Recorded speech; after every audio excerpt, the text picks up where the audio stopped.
Ayan,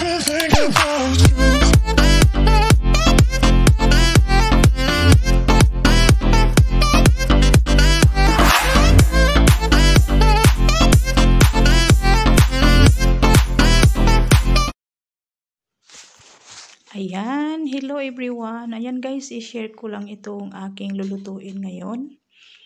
Para siyang bihon guys, pero kasama yan siya sa sa macaroni. Ayan, so ihalo natin siya magsaing tayo ng kanin. So una-una, lagyan natin siya ng oil at ilagay natin itong ating isangag muna itong ating para siyang bihon. Ayan, 'di ba? Ayan, halu-haluin lang natin siya at hintayin natin siya na maging kulay brown yung kulay niya. Ngayon ay naging golden brown na siya.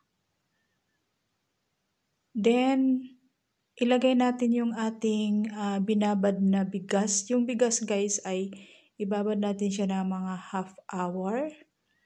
Ayan, so ilagay natin dito sa kasirola, ayan. So, i-mix natin siya dyan.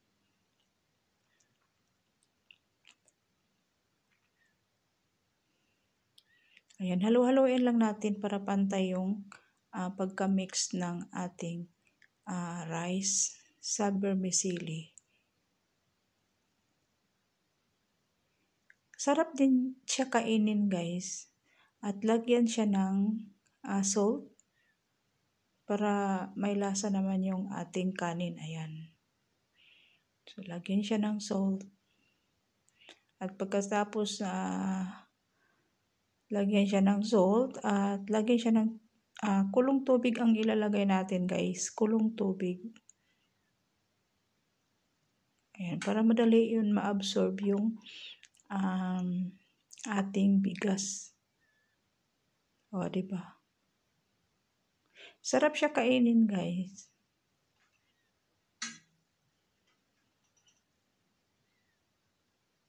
Ayan.